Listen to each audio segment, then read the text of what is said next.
নমস্কাৰ বন্ধুসকল, আজি আপোনালোকৰ মাজলৈ আকৌ আহিছোঁ আমি আপোনালোকক আজি নতুন এটা ভিডিঅ' দেখাম। আমি ইমান ধুনীয়া আপোনালোকক এটা ভিডিঅ' দেখাম। আমি এইকেইদিন আমাৰ চিনেমা এখনৰ কাম কৰি আছোঁ। আপোনালোকে সকলোৱে জানে চাহ পোহৰৰ গানৰ কামত আমি বিভিন্ন জেগাৰ আমি লোকেশ্যন চাই ঘূৰি ফুৰিছোঁ। যিহেতু আমি গোলাঘাট জিলাৰে বিভিন্ন জেগাৰ আমি লোকেশ্যনত আমি চাই পেলাই আমাৰ চিনেমাখনৰ আমি শ্বুটিঙৰ কাম কৰি আছোঁ। কালিও তেনেকৈ আমি এজেগালৈ গৈ থাকোঁতে চিনেমাখনৰ এটা লোকেশ্যন চিলেক্ট কৰিবলৈ আমি যাওঁতে দেখিলোঁ আমি ৰৈ যাবলৈ বাধ্য হ'লোঁ এটা জেগাত। এজন মানুহে ইমান ধুনীয়াকৈ খেতি কৰিছে। আমি ৰৈ পেলাই তেখেতৰ ওচৰত আমি সোমালোঁ। তেখেত হৈছে মণ্টু শইকীয়া নামৰ এজন তেওঁ ঘৰ জামুগুৰিত আমগুৰি বুলি এখন ঠাইত।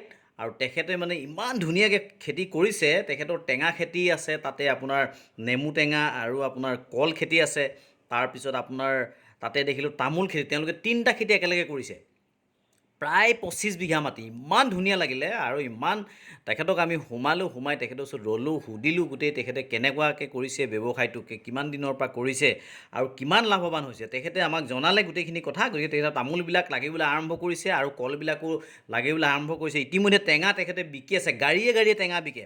যে এখন আজি গোলাঘাট জিলাৰ এজন খেতিয়ক মানে ইমান আগবাঢ়িছে, 25 বিঘা মাটি টেঙা খেতি কৰিছে আৰু টেঙাৰ মাজে শাৰীকৈ তেওঁ লগাইছে, তামোল লগাইছে আৰু কলগছ লগাইছে। আমি দেখি মানে ইমান ভাল পালোঁ আৰু তেখেতক সুধিলোঁ যে আপুনি কিমান টকাকৈ আপোনাৰ মানে ইনকম হয়। তেতিয়া তেখেতে ক'লে যে টেঙা খেতিৰ পৰা তেখেতে যথেষ্ট পইচা ইনকম কৰিব পাৰে আৰু বহুত তেওঁ মানে এইবাৰ কৈছে যে তেওঁ যোৱাবাৰ টেঙা খেতিত যথেষ্ট পইচা ইনকম কৰিছে, কাৰণ 800-900 টকালৈকে পোনে তেওঁ টেঙা বিক্ৰী কৰিছে। আৰু 800-900 টকাত এক পোন টেঙা মানে আপোনালোকে যে 4টা টেঙাত আপোনাৰ একৰা বুলি কয়, আগৰ মানুহে এৱৰা বুলি কয়, আৰু 20 অৰাই হ'ল এক পোন। এপোনত 80টা টেঙা তেখেতৰ থাকে। আৰু তেখেতে সুধিলোঁ আপুনি যোৱাবাৰ কেনেকৈ বিকিলে পোনে। তেখেতে কৈছে যে 800-900 টকাকৈ পোনে। আমি যদি ধৰোঁ এক পোন টেঙাত যদি আপোনাৰ 800 টকাকৈ তেওঁ পাইছে, তেতিয়াহ'লে তেওঁ যথেষ্ট পইচা তেখেতে ইনকম কৰিব পাৰিছে, কাৰণ 25 বিঘাত তেখেতে গাড়ী হিচাপে টেঙা দিয়ে। সপ্তাহত তেওঁ দুগাড়ীকৈ টেঙা তেওঁ মানে নেমু টেঙা তেওঁ উৎপাদন কৰিবলৈ সক্ষম হৈছে। আৰু প্ৰত্যেকটো টেঙাত তেওঁ 8 টকা 9 টকা তেওঁ 10 টকাকৈ হ'লচেল ৰেটত বিকিবলৈ সক্ষম হৈছে। গতিকে খুব ধুনীয়া ব্যৱসায়। আমাৰ অসমত খুব ধুনীয়া ব্যৱসায় এইটো খেতি হয় নেমু টেঙা। আৰু যিহেতু নেমু টেঙাটো এতিয়া বাহিৰলৈ মানে আপোনাৰ পঠিয়াইছে, অসম চৰকাৰেও গুৰুত্ব দিছে। আৰু নেমু টেঙাৰ যিহেতু আমাৰ নৰ্থ ইষ্টতে উৎপাদন হয় আৰু সেই টেঙা আজিকালি অসমৰ পৰা বাহিৰলৈ যাবলৈ লৈছে। গতিকে চাওক, এজন মানুহে কিমান ধুনীয়াকৈ খেতি কৰিছে। তেখেতৰ জীৱন যিটো সংগ্ৰাম, আমাৰ যিহেতু চিনেমাখনৰ লগত আমি তেনেকুৱা ধৰণৰ কথা জড়িত হৈ আছে। খেতিয়কসকলৰ জীৱন সংগ্ৰামটোক লৈ পেলাই আমি চিনেমা বনাইছোঁ আৰু লগতে অকণমানকৈ আমি দেখাবলৈ চেষ্টা কৰিম চিনেমাখনত। যিহেতু হাতী মানুহৰ যিটো সংঘাত, আমি সেইকাৰণে খেতিয়কসকলৰ সকলো ধৰণৰ খেতিয়কৰ আমি মনৰ ভাৱ আমি জানিবলৈ চেষ্টা কৰিছোঁ। তেখেতসকলৰ যিটো অনুভৱ আৰু তেখেতসকলে খেতি কৰি কেনেকুৱা অনুভৱ কৰিছে আৰু তেখেতসকলে আমাৰ নতুন যুৱ প্ৰজন্মৰ কাৰণে কেনেকুৱা মেছেজ দিছে, যদিহে সেইখিনি কথা আমি জানিবলৈ বিচাৰিছোঁ। আৰু আমি অসমৰ যুৱক যুৱতীসকলক এই এনেকুৱা ধৰণৰ খেতিবিলাক আমি আকৰ্ষিত কৰিবৰ কাৰণে বা এনেকুৱা ধৰণৰ খেতি কৰিবৰ কাৰণে, বা আজিকালি কৃষি বিভাগে যিটো উদ্যোগ লৈছে, যিহেতু পথাৰ আমাৰ, বজাৰ আমাৰ, আমি যিটো পথাৰ দখল কৰিব লাগিব, আমি বজাৰ দখল কৰিব লাগিব। আমি এলেহুৱা হ'লে নহ'ব, আমি খেতি কৰিব লাগিব। এজোপা নেমু টেঙা গছে কিমান পইচা ইনকম কৰিব পাৰে, এজোপা নেমু গছৰ কিমান টেঙা বছৰেকত উৎপাদন হয়, সেই কথাখিনি আমি ভালকৈ জানিব লাগিব। আৰু বিশেষ একো কষ্ট নহয় নেমু গছজোপা ৰোৱাৰ পিছত, খালি অকণমান আমি চোৱা চিতা কৰিব লাগে, খৰালি পানী দিব লাগে। তেখেতে আমাক জনাইছে যে বেলেগ একো নাই, খৰালি পানী দিব লাগে। আৰু নেমু টেঙা 12 মাহ লাগে, প্ৰত্যেক মাহত আপোনাৰ নেমু টেঙা লাগে। আৰু প্ৰত্যেক মাহতে নেমু টেঙাৰ চাহিদা থাকে। প্ৰত্যেকজন মানুহে আমি প্ৰতি সাঁজ এসাৰ খাওঁতে আমি নেমু টেঙা বিচাৰোঁ। হোটেলত গ'লে আমি চিধাই নেমু যদি নিদিয়ে আমি কওঁ নেমু পিচ দিয়ক বুলি কওঁ।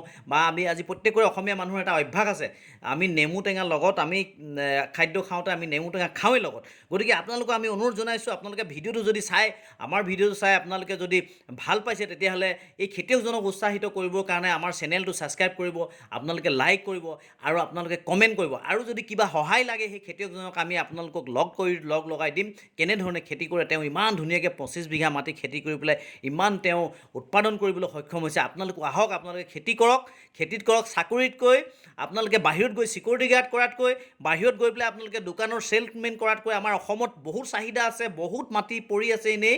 গতিকে আপোনালোকে আহক, আপোনালোকে খেতি কৰক। খেতি কৰিলে আপোনালোকে নিজকে নিজে স্বাৱলম্বী কৰিব পাৰিব আৰু আপোনালোকে নিজে এটা মনত আত্মসন্তুষ্টি লাভ কৰিব পাৰিব। গতিকে আমি বহুত বিশেষ কিবা আমি কৰি থাকি লাভ নাই। গতিকে আমি আমাৰ চিনেমাখনত যিহেতু আমি এনেকুৱা ধৰণৰ খেতিয়কসকলৰ গোটেই জীৱন সংগ্ৰামটো আমি প্ৰতিফলন ঘটাব বিচাৰিছোঁ। এজন খেতিয়কৰ যিটো মনৰ অনুভৱ, এজন খেতিয়কৰ যিখিনি সংগ্ৰাম, সেই সংগ্ৰামখিনি আমি পৰিস্ফুট কৰিব বিচাৰিছোঁ। গতিকে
আমাৰ যদি আপোনালোকে ভিডিঅ'টো চাই ভাল পাইছে, তেতিয়াহ'লে আপোনালোকৰ বন্ধুসকলৰ মাজত আমাৰ ভিডিঅ'টো আপোনালোকে শ্বেয়াৰ কৰি দিব।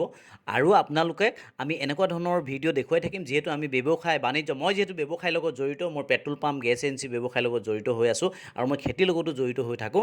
এতিয়া নতুনকৈ আমি প্ৰজেক্ট লৈছোঁ এই চিনেমাক লৈ পেলাই। গতিকে আপোনালোকে ভিডিঅ'বিলাক এনেকৈ চাই থাকিব। আমি গেছৰ সম্পৰ্কে আপোনালোকৰ ইয়াত গেছ ছেফটিৰ কাৰণে আমি ভিডিঅ' আমাৰ ভিডিঅ' আমি চেনেলত আমি আপলোড কৰোঁ। আৰু আমি পেট্ৰল পাম্পৰ বিষয়ে আমি তাত কিছুমান নজনা কথা আপোনালোকৰ মবিলকে আদি কৰি বিভিন্ন পাইন লেব, ফিনো পে'মেণ্ট বেংক এনেকুৱা ধৰণৰ আমি আপলোড কৰোঁ। গতিকে আমাৰ ভিডিঅ'টো চাই যদি আপোনালোকে ভাল পাইছে, আপোনালোকৰ বন্ধুমহলৰ মাজত আপোনালোকে আমাৰ ভিডিঅ'টো শ্বেয়াৰ কৰি দিব। নমস্কাৰ।